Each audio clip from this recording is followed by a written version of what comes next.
एक बार की बात है, काशीपुर में सुरेश और रमेश नाम के दो पक्के दोस्त रहते थे।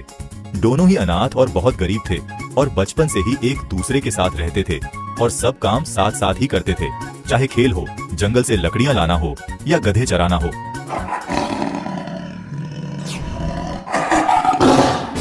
जल्दी से पेड़ पर चढ़ जाओ, लगता है शेर आ रहा है। सुरेश बहुत समझदार और संतोषी था, पर रमेश थोड़ा लालची था, जिसके कारण कई बार वो मुसीबत में फंस जाता था।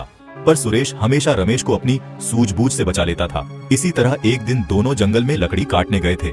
तभी अचानक उन्होंने घोड़ों की आवाज सुनी और जब उन्होंने उधर देखा तो देखा कि दो डाकू अपने घोड़े पर आ रहे हैं।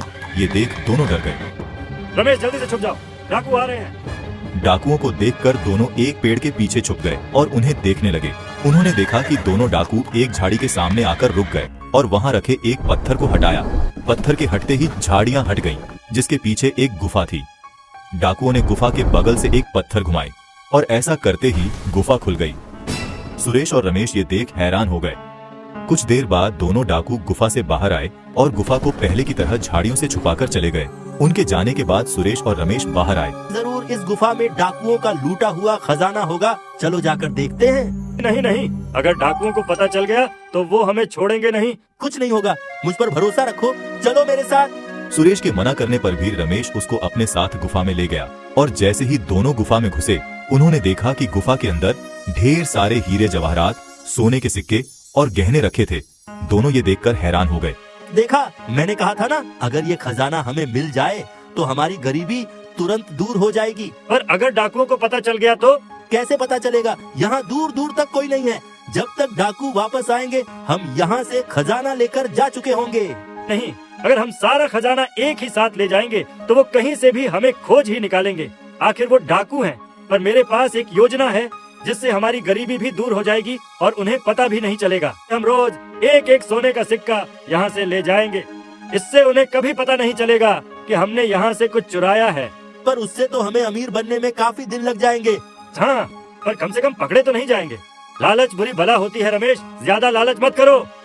सुरेश ने किसी तरह रमेश को समझाया और उस दिन के बाद वो रोज छुपकर गुफा के बाहर इंतजार करते और जैसे ही डाकू अपनी गुफा से बाहर जाते, दोनों अंदर जाकर एक एक सोने का सिक्का ले आते।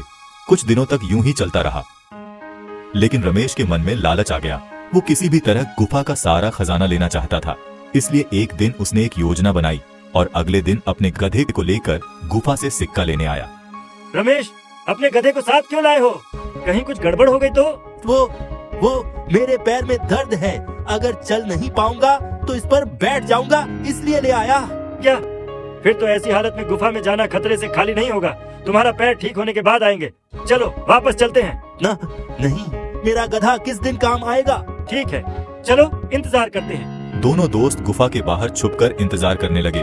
थोड़ी देर बाद डाकू अपने घोड़ों पे बड़ी बड़ी बोरियों में लूट का सामान लेकर आए और गुफा के अंदर चले गए। लगता है आज इन्होंने कोई बड़ी लूट की है, ढेर सारा खजाना मिलेगा। उससे हमें क्या? हमें तो सिर्फ एक सिक्के से मतलब है। हाँ बिल्कुल। थोड़ी देर में डाकू लूट का सामान अंदर रखकर बाहर आए और वहाँ से चले गए। उनके जाते ही दोनों दोस्त गुफा के अंदर गए और सुरेश ने जल्दी से एक सिक्का उठा लिया, पर रमेश की योजना कुछ अलग थी। वो अपने गधे पर रखे बोरियां खोलने लगा। रमेश, तुम क्या कर रहे हो? जल्दी से अपना अपना सिक्का लेकर यहाँ से निकलते हैं। नहीं, ऐसे एक एक सिक्के लेने से कुछ नहीं होगा। आज मैं जितना हो सके उतना खजाना लेकर जाऊंगा, इसीलिए तो ये गधा लेकर आया हूँ। तुम भी जितना खजाना उठा सके उठा लो। लालच बुरी बला है, ऐसा मत करो वरना पकड़े जाओगे। जब कोई हमें देखेगा ही नहीं तो पकड़े कैसे जाएंगे? सुरेश के बहुत समझाने पर भी रमेश नहीं माना और अपनी बोरियों में ढेर सारा खजाना भर के गधे पर लाद दिया और दोनों वहाँ से बाहर निकले।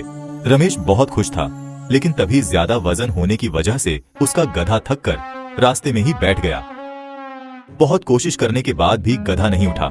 ये देख दोनों घबरा गए। अब हम क्या करें? ये गधा तो उठ ही नहीं रहा। कहीं डाकू आ गए तो? मैं कहता हूँ ये खजाना यहीं छोड़कर भाग जाते हैं, कम से कम जान तो बच जाएगी। मैं खजाना नहीं छोड़ूंगा। तू बहुत जिद्दी है। ठीक है, तुम यहीं रुको, मैं जल्दी से अपना गधा लेकर आता हूँ। सुरेश रमेश को वहीं छोड़कर अपना गधा लाने चला गया। तभी पीछे से डाकू अपनी गुफा में आ गए और खजाने की चोरी देख गुस्से से आग बबूला हो गए। तभी उनकी नजर गधे के पैरों के निशान में पड़े। जरूर चोर उधर ही गया होगा, उसका पीछा करते हैं। डाकू पैरों के निशान का पीछा करते हुए रमेश तक पहुंच गए और उसके पास खजाना देखकर उसे बंदी बना दिया। तुम्हारी इतनी हिम्मत कि तुम हमारा खजाना चुराओ। मुझे माफ कर दो, गलती हो गई। गलती की कोई माफी नहीं है। अब तुम जिंदगी भर हमारे कैद में रहोगे। ले चलो इसे। डाकू रमेश को अपने साथ ले गए और गुफा के अंदर बांध दिया। उसे वहाँ छोड़कर वो गुफा बंद करके वहाँ से चले गए। रमेश मदद के लिए चिल्लाता रहा, पर उसकी आवाज सुनने के लिए वहाँ कोई नहीं था। उसे सुरेश की बात न मानने का पछतावा हो रहा था। सुरेश की बात ना मानकर बहुत बड़ी गलती कर दी मैंने, और अपने लालच के कारण आज इतनी मुसीबत में फंस गया। इधर जब सुरेश वापस आया तो रमेश को वहाँ न पाकर समझ गया कि जरूर वो डाकुओं के हाथ लग गया। लगता है मेरे दोस्त को डाकू ले गए, पर मेरे रहते उसे कुछ नहीं हो सकता। सुरेश ने अपने दोस्त को बचाने की ठान ली और अगले दिन गुफा के बाहर डाकुओं के जाने का इंतजार करने लगा।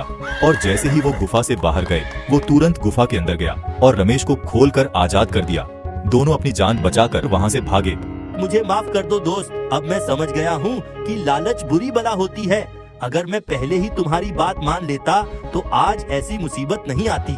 कोई बात नहीं, मुझे खुशी है कि अब तुम ये बात समझ चुके हो। और अब मुझे कोई सिक्के नहीं चाहिए। जान से ज्यादा कीमती कुछ भी नहीं होता। सही कहा।